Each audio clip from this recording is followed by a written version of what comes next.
এসআইআরে বাংলায় মোট বিচারাধীন 60,06,675 জন, অ্যাডজুডিকেশনের নিষ্পত্তি 59,84,512 জনের এবং বাকি কয়েক জেলাতেও নিষ্পত্তির কাজ এখনো বাকি রয়েছে। আমাদের সঙ্গে সোমরাজ রয়েছেন, প্রতিনিধি সোমরাজ। বাকি জেলা যেখানে এখনো পর্যন্ত নিষ্পত্তির কাজ বাকি রয়েছে সেটা নিয়ে কি বলছে কমিশন? দেখো, যেটা কমিশনের আধিকারিকরা জানাচ্ছেন যে সেটাও খুব শীঘ্রই নিষ্পত্তির কাজ হয়ে যাবে। যদিও যে পরিসংখ্যান এখনো পর্যন্ত উঠে আসছে সেটা গতকাল রাত 12টা পর্যন্ত পরিসংখ্যান উঠে আসছে এবং সেক্ষেত্রে কমিশনের আধিকারিকরা আশা করছেন সেটাও বাকি যে সংখ্যাটা পড়ে আছে সেটাও খুব শীঘ্রই নিষ্পত্তি করে ফেলবেন জুডিশিয়াল অফিসাররা। যদি তুমি নজর রাখো তাহলে দেখা যাচ্ছে যে জেলাগুলিতে বাদ এখনো পর্যন্ত পুরোপুরি নিষ্পত্তি নেই সেখানে সংখ্যা খুবই কম, যেমন মুর্শিদাবাদ, যেমন মালদা, উত্তর 24 পরগনা, এই জেলাগুলির কিছু কিছু এখনো পর্যন্ত নাম নিষ্পত্তি বাকি রয়েছে জুডিশিয়াল অফিসারদের এবং সেই সংখ্যাটা খুবই কম এবং কমিশন মনে করছে সেটা নিষ্পত্তি খুব দ্রুত করে ফেলবেন জুডিশিয়াল অফিসাররা। বেশ, ধন্যবাদ সোমরাজ। বাদ যাওয়াদের নাম কি ভোটার তালিকায় উঠবে? ধোঁয়াশা রয়ে গেল। সুপ্রিম কোর্টে পরবর্তী শুনানি আগামী সোমবার।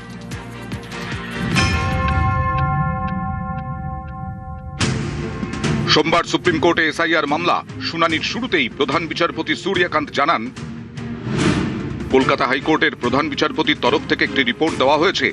তাতে বলা হয়েছে 6 এপ্রিল বেলা 12টা 4 পর্যন্ত 59,15,000 নাম যাচাইয়ের কাজ শেষ হয়েছে। তখন কমিশনের আইনজীবী বলেন, এদিনের মধ্যেই বাকি কাজ শেষ হয়ে যাবে বলে তথ্য রয়েছে। কিন্তু যাদের নাম সাপ্লিমেন্টারি লিস্ট থেকে বাদ গিয়েছে তাদের নাম কি ভোটার তালিকায় উঠবে? এবার কি তাঁরা ভোট দিতে পারবেন? এ ধোঁয়াশা রয়েই গেল। কারণ 6 এপ্রিল প্রথম দফার ভোটের মনোনয়ন জমার শেষ দিন আর 9 এপ্রিল দ্বিতীয় দফার। মনোনয়ন জমার শেষ দিনের তালিকাতেই ভোট হয়, তাহলে ট্রাইব্যুনালে কেউ বৈধ প্রমাণিত হলেও তিনি কি এবার আর ভোট দিতে পারবেন? কমিশনের আইনজীবীর বক্তব্য, ট্রাইব্যুনালের কাজ এগোচ্ছে, নোডাল অফিসার নিয়োগ করা হয়েছে। তখন শীর্ষ আদালত জানায়, অবসরপ্রাপ্ত বিচারপতিদের নিয়ে কমিটি গঠন করতে হবে। সেই কমিটি ট্রাইব্যুনালের কাজের পদ্ধতি ঠিক করবে। এদিন শুনানিতে আইনজীবী কল্যাণ বন্দ্যোপাধ্যায় বলেন, নির্বাচনের আগে ট্রাইব্যুনালে যাদের নাম ক্লিয়ার হবে অন্তত 21 তারিখ পর্যন্ত তাদের নাম যুক্ত করা হোক। তখন বিচারপতি জয়মাল্য বাগচি বলেন, ট্রাইব্যুনালের ওপর কিভাবে আমরা চাপ দিতে পারি? তখন কল্যাণ বন্দ্যোপাধ্যায় বলেন, আমরা চাপ দিতে বলছি না, যদি 100 জনের নাম বৈধ বলে বিবেচিত হয় তাহলে তাদের নাম যুক্ত করা হোক। প্রধান বিচারপতি বলেন, সিনিয়র অবসরপ্রাপ্ত বিচারপতিদের নিয়ে টি শিবজ্ঞানামের নেতৃত্বে একটি কমিটি গঠন করছি। এই কমিটি ঠিক করবে ট্রাইব্যুনাল কোন পথে এগোবে। অ্যাপিলেট ট্রাইব্যুনাল নিজেদের মতো প্রসিডিওর ঠিক করতে পারবে। বিচারাধীনদের নিষ্পত্তির পরে সকল বৈধ ভোটারের নাম সাপ্লিমেন্টারি তালিকায় তুলতে হবে। অফলাইন না অনলাইন কিভাবে আবেদন ট্রাইব্যুনালে জমা পড়বে তা কমিটি ঠিক করবে। এই মামলার পরবর্তী শুনানি 13 এপ্রিল। ভোটার তালিকায় নাম তোলা নিয়ে ততদিন পর্যন্ত রয়ে গেল ধোঁয়াশা। নিউজ 18 বাংলা। এবার ট্রাইব্যুনালের লাইন, কোথাও রাত 3টে থেকে, কোথাও কোলে বাচ্চা নিয়ে ঘন্টার পর ঘন্টা। সিউড়িতে লাইনে দাঁড়িয়ে অসুস্থ মহিলা, নিয়ে যাওয়া হয় হাসপাতালে। লাইনে দাঁড়িয়ে দাঁড়িয়ে শেষ হয়ে যাচ্ছে আমাদের জীবনটা। গরমে মরে যাচ্ছি, বাচ্চা নিয়ে সবসময় রোদে গরমে টেনশনে রাতের ঘুম কেড়ে নিয়েছে। আমরা প্রবলেমের মধ্যে আছি। আমরা 3টার সময় দিয়ে লাইনে আছি, ভোর 3টায়।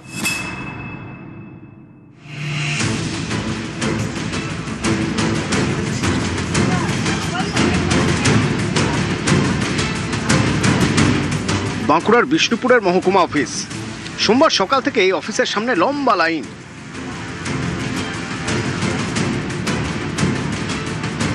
অনেকের নাম প্রথম ভোটার তালিকায় বাদ গিয়েছে, কারো বাদ পড়েছে সাপ্লিমেন্টারি তালিকায়। নাম তুলতে তাই ট্রাইব্যুনালে আবেদন, ফর্ম ফিল আপ করে জমা। এর জন্যই লম্বা লাইন। লাইনে দাঁড়িয়ে দাঁড়িয়ে শেষ হয়ে যাচ্ছে আমাদের জীবনটা। আমাদের কোনো নামই আসছে না, ওই যতবার আসছে হেরানমানি করাচ্ছে আমাদের। গরমে মরে যাচ্ছি, বাচ্চা নিয়ে সবসময় রোদে গরমে টেনশনে রাতের ঘুম কেড়ে নিয়েছে।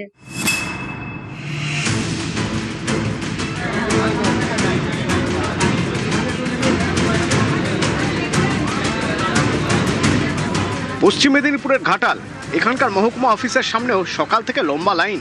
লাইন এবার ট্রাইব্যুনালে আবেদনের। এসআইআরের হ্যারাসমেন্ট, প্রধানমন্ত্রী তো আমাদের ভোটে প্রধানমন্ত্রী হলো, মুখ্যমন্ত্রী হলো, পঞ্চায়েত হলো, সবই হলো, আর আমাদের এখন ক্যান্সেল। এখন আমরা ভোটার তালিকা থেকে বা সংখ্যালঘু দিকে করা হচ্ছে।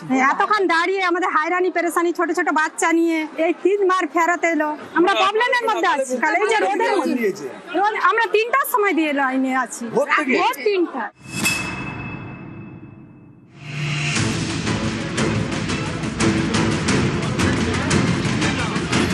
দক্ষিণ 24 পরগনার ক্যানিংয়েও এক ছবি।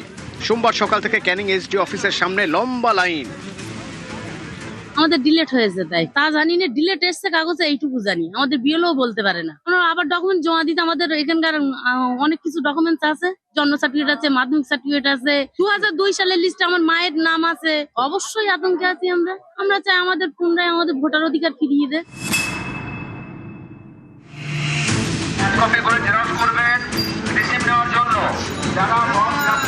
ট্রাইব্যুনালে আবেদনে লম্বা লাইন পূর্ব বর্ধমানের কাটোয়াতেও। এখানকার মহকুমা অফিসে চলছে ফর্ম ফিল আপ।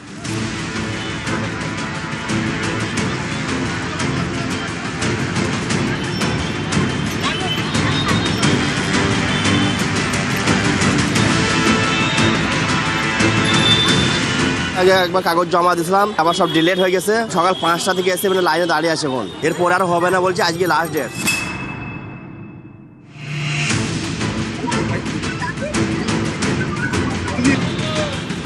কোচবিহারে জেলা শাসকের দপ্তরের পাশে মাইনরিটি অফিস, এখানেই বসেছে ট্রাইব্যুনাল। সেই ট্রাইব্যুনালে আবেদনের জন্য সকাল থেকে লাইন। বাবা মার সবারই আছে 2002 এর লিস্টের নাম, কিন্তু আমার নাই, আমার ভাইয়ের আছে। আমরা 2012 থেকে ভোট দিই, হয়রানি করতেছো।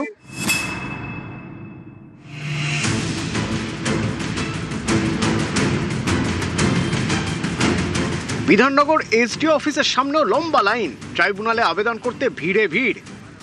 11টার দিকে থেকে দাঁড়িয়ে আছে। হ্যাঁ, ডিলিট হয়ে গেছে। 2002 ভোট আছে আমাদের। হ্যাঁ, তারপরে ডিলিট। 1 তারিখে হঠাৎ দেখছি আমাদের নাম ডিলিট হয়ে গেছে। ওই সব ফর্ম ভর্তি করে দিয়েছে আমাদেরকে, এখানে আসতে পাঠিয়েছে।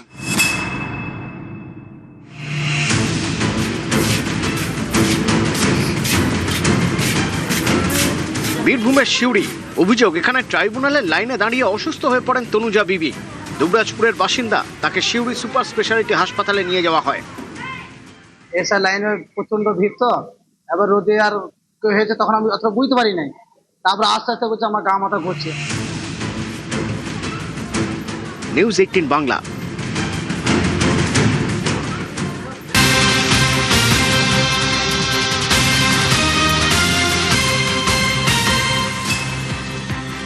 ছাব্বিশের ভোট যুদ্ধে বাড়ল প্রার্থীর সংখ্যা, 21-এর ভোটের তুলনায় বাড়ল প্রার্থীর সংখ্যা। প্রথম দফার 152 আসনে মোট 1586 প্রার্থী। 1586 জন প্রার্থী হলেও 2304 মনোনয়ন। গতকালই শেষ মনোনয়ন জমা। 2021-এ 152 আসনে মোট 1062 জন প্রার্থী। 2026-এ 152 আসনে সর্বাধিক প্রার্থী করণদিঘিতে। করণদিঘি আসনে মোট 23 জন প্রার্থী। কোচবিহারের মেখলিগঞ্জ আসনে 18 জন প্রার্থী। নন্দীগ্রামে 12 জন প্রার্থী প্রতিদ্বন্দ্বিতা করছেন। নিউজ